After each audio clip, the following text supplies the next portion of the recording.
June 4th, 2013.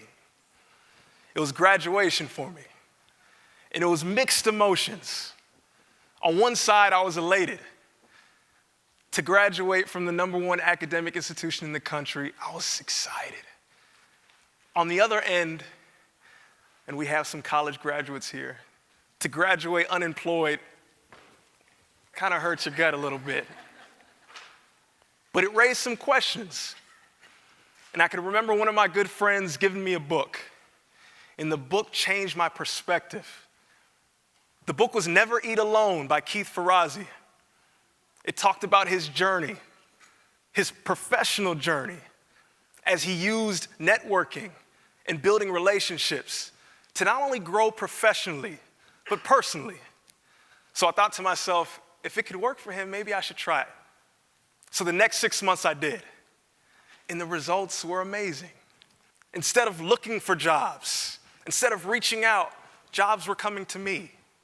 JP Morgan, NCAA, Princeton University. I was amazed. I was excited for myself, but more so, it raised the question in my mind. How was I getting these results?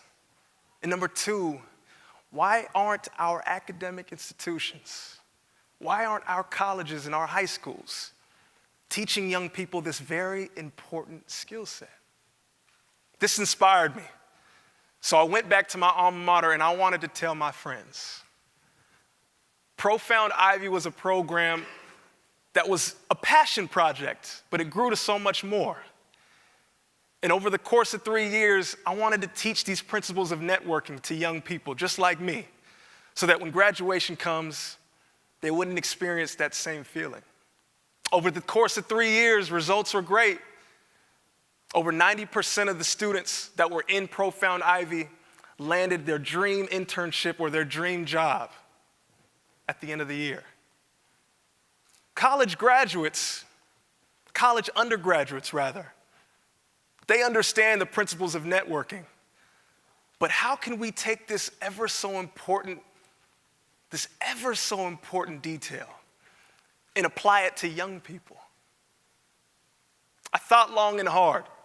A year goes by, and I go to Compton, California, and I'm asked to teach networking to students. Of course, I say it's great. Catch. Now they're elementary students. You guys laugh because you understand there's a little bit of a different pace there. I remember the first time I walked in the classroom, and I'm thinking to myself, how do you teach this complex topic, but ever so important to young people? So I asked the crowd, and I say, does anybody have a dream? And a young man by the name of Alejandro, he's about 4 feet tall, but his arm shot to the sky. He said, I have a dream. I said, Alejandro. And he stood up, and he said, my dream is to be a lacrosse coach, like my lacrosse coaches. And I said, okay, he has a dream. And I thought to myself, this is important here. He knew something. There was some conviction there. So I want to share with you what I believe can be incredibly important for young people. How do we teach young people the principles of networking? 3 bones to networking. 3 simple bones. And you guys all know this. We all know this. It's common sense, but sometimes common sense is not common practice. So the first bone of networking, wishbone. Whether you're a college graduate or you're in elementary school, what do you want?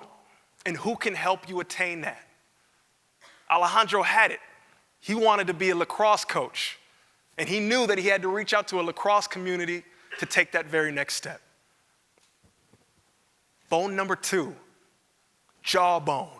Now there's 2 components to a jawbone: competency and humility. Competency and humility. Competency. Do you know what you're talking about? Have you done your research? One of the reasons I believe Profound Ivy was so good at producing results was because before students would reach out, we made sure that they did research on their industry, and then their company, and then the department, and then the position, and then the individual.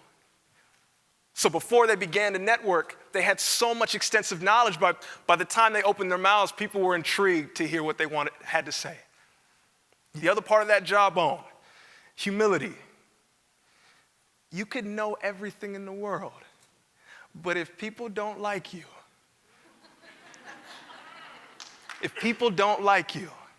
they will not help you. One simple part of humility is this, and I'm wearing his shoes. These are Gary Vee shoes, and he has his principle that he says, and it's 51-49. Whenever we make a relationship and we're trying to connect with someone, it's usually 50-50. But in networking, if we can learn how to be the 51, if we can learn how to give more, if every time we reach out to someone, we could look and say, what is it that they're looking for and how can I help?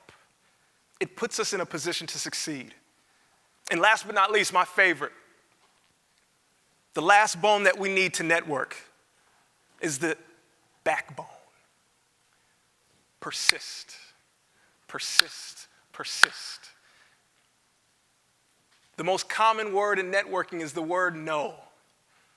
You'll hear it over and over again. I like to tell students this story, and I'll tell it to you the same way. I wanted to become an author. I had no idea how to begin. Very simple formula, and I wanted to follow my own advice. I wanted to reach out to 10 authors who wrote in the particular area that I wanted to write in. I read 10 of their books.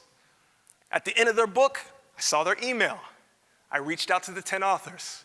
Of the 10 authors I reached out to, 2 replied to me. Of the 2 that got back to me, one responded, and he was a best-selling author, and I'm so excited, and I opened the email, and it says, good luck. But there was one guy, a guy by the name of Adam, someone who I still talk to this day.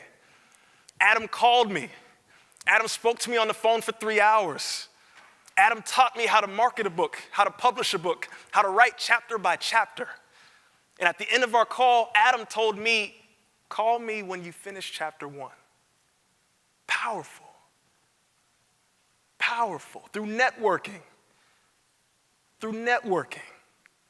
That was my passion to become an author, and networking got me there.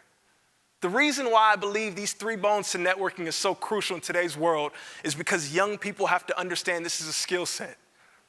I envision a time where networking is taught just like math, just like reading, just like writing. Because in the 21st century, I truly believe that networking is the currency of our age today.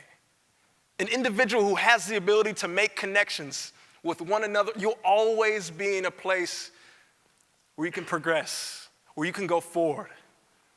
Skill sets are okay, right? Most people think of networking as a skill set. But I hope with today, and I hope going forward, that we can start to teach younger people that networking is also a skill set, but it's also a mindset. The people to your left and your right can help you in ways you couldn't possibly imagine. So if any of you know young people, and you're saying, what do you want to teach them? 3 bones to networking. Wishbone. State what you want. Jawbone. Ask with competency and humility. And last but not least, backbone. Persist, persist, persist. Thank you, guys.